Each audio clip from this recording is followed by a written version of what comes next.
Tere kõigile Meediani vaatajatele, kes te ekraanid ette kogunenud olete.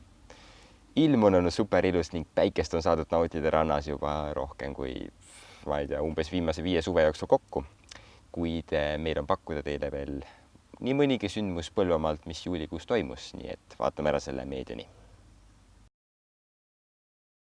Selle juurde, miks seinad minu selja taga on pisut väikese värvikihi all, jõuame me saate lõpuosas, kuid ei ole juulikuud ilma lõõtspillimänguta ning lõõtspillimängu kuuleb loomulikult harmoonikal ja rahva tungival soovil 8. lõõtspillipidu Harmoonika on nüüd teie ees. Täna on laupäev, 14. juuli. Me oleme Mihkliga tulnud siia Põlva peale. Meie mõte on teha täna mingi lugusid. Täna lõppes tänavakunstifestival ja me tahame tõestada, et Põlvas toimub veel lahedaid asju.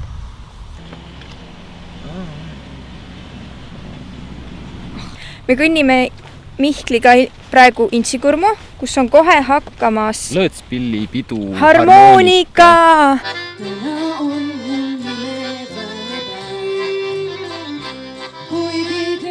Mis on korraldaja jaoks selle 8 aastaga kõige rohkem muutunud?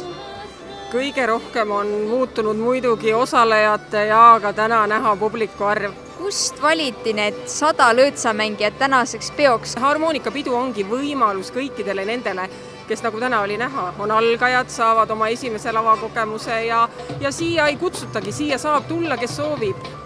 Mis emotsiooni te ise selle peo korraldamises saate, mis paneb seda igal aastal jälle uuesti korraldama?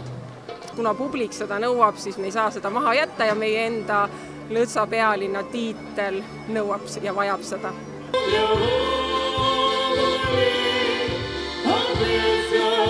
Kui kaua sa lõõtsamänguga üldse tegelenud oled? Lõõtsamänguga kokku tegelenud umbes 8 kuud. Ehk siis sain sünnipäevaks oma pilli ja sealt siis hakkas arenema minu pillimäng. Kui palju sa lõõtsamuusikast või sellest pillist üldse teadsid enne, kui sa oma päris esimese pilli said? Tegelikult minu suguvõsas on lõõtspilli mänginud minu vanaisa ja ma arvan, et sealt on minu selline lõõtsahuvi on ka pärit, ma arvan. Kas sul on ka näiteks mõni eeskuju või iidol, kelle moodi sa tahaksid lõõtsamängijana olla või kuhu jõuda? Eelkõige ikka nagu Karl Kikas. Mitmendat aastat teie juba harmoonikal olete? Mina käin 2 aastat. Aga kui palju sa varem olid harmoonikast üldse kuulnud? Ega ei olnudki. Noored teid siia. Milline side sul veel lõõtsamuusikaga peale selle on olnud? Lisa oli lõõtsamängija. Kuidas sinu jaoks selle 2 aastaga on muutunud see pidu? No, ta on suuremaks läinud. Me anname täna Heino Tartesele üle lõõtspilli maestro tiitel. Mille järgi üks lõõtsamaestro tunneb ära selle hea mängija? Me oleme kõik ühetaolised. Üks mängib paremini, teine nii hästi välja ei tule, ta mängib oma stiili, oma võtteid, et mina ütleks, et kõik oleme ühesugused. Aga kui lõõtsamäng oleks olümpiaala, mille järgi seal tuleks võitja välja valida? Soliidne esineja peaks olema, ilusti rahvariides ja sealt juba läheb kõik. Rahvapill peaks olema, rahvalikud lood, eestipärased lood. Sellest mina alustaks. Lõõtsamäng jõudis minuni isa käest. See oli keelatud asi minu jaoks tol ajal, kui mina poisike olin. Isa ei lubanud. Pill on kallis, oli siis ja on ka tänapäeval. Ja siis, kui isa oli tööl sepikojas, siis ma salaja sain pilli võtta ja nii see on salaja õpetatud amet. Selleaastane harmoonika oli suurim ja võimsam nendest 8, mis üldse korraldatud on. Mis lõppes suure ja värvilise pauguga.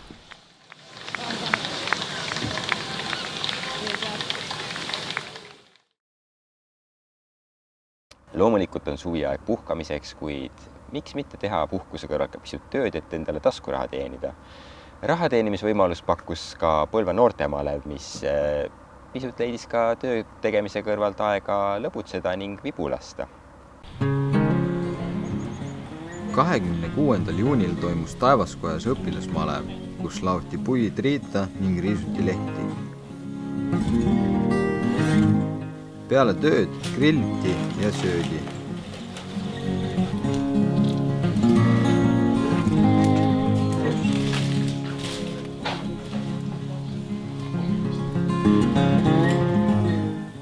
Hiljem aga liiguti Taevaskoja salamaale, kus toimus vibu laskmine.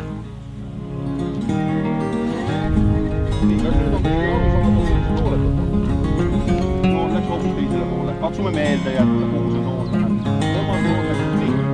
Teiseks, nüüd hakkame asendeid ruttu. Vibu on kõigil vibu käes, seal kus on käekaitse.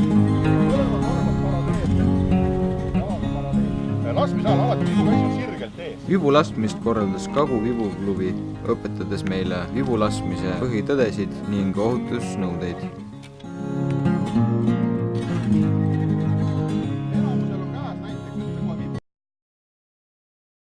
Ja käes ongi aeg vaadata, miks on need seinad minu selja taga ning veel mõningad pinnad nii Põlvas, Kanepis kui ka Räpinas endale värvikihi leidnud.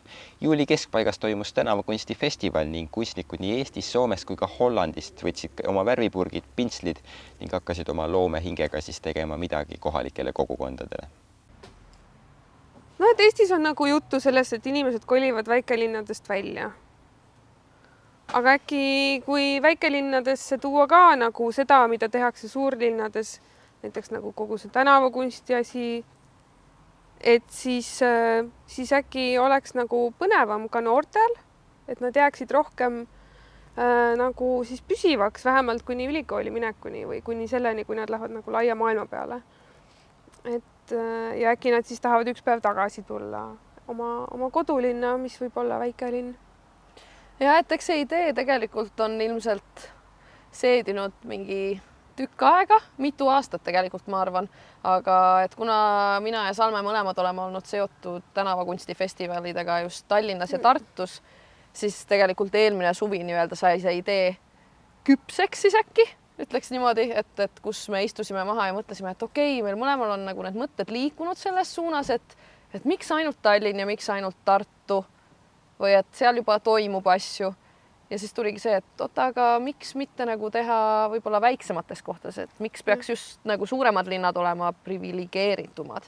Ja siis meil oligi nii, et aga teemegi ära, et vaatame, kas tuleb huvi. Et tegelikult väiksemates linnades muidugi me ei väidagi seda, et ei oleks nagu midagi tehtud, et ei oleks üldse tänavakunsti, aga me mõtlesimegi, et nagu fokusseeriks nagu 100-ga ühe väikse linna peale. Või maakonna peale. Või jah, maakond. Et festivalid pigem on nagu Tallinnas olnud ja on ka Tartus. Ja eks Tartu festivali raames on ka tehtud väikestesse linnadesse mõned maalid. Aga me mõtlesime, et teeks lihtsalt ühe nagu, mis keskendub ainult väikelinnadele. Ja idee oli just see, et maksimaalselt ka siis seda kohalikku elanikkonda nii-öelda kaasata, et ei oleks see, et me tuleme, me teeme ära ja siis me lähme ära ja ei ole nagu mingit kokkupuudet selle kohalikega. Ja sealt on tulnud need ideed, et oleks see kogukonna tehtud sein, mis on nüüd siin siis Põlvas kultuurimaja ees, et kus kohalikud ise saavad öelda, et mina värvisin ka seda seina ja samamoodi ka siis šabloonitöötoad ja ekskursioon seinte juurde, mida täna Salme läbi viis ja piknik ja diskussioon nii-öelda kohalikega, et nii-öelda avada siis kohalikele seda tänavakunsti telgitaguseid. Tänavakunsti kohta ilmub pikem videolugu veel ka mõne aja pärast Meediasüsti YouTube'i kanalil ning loomulikult on näha ka Meediasüsti Facebooki lehel. Kuid meie tõmbame oma meediani otsad kokku siit, nautige ikkagi ilusat ilma, võtke palju päikest ja olge mõnusad. Kohtumiseni!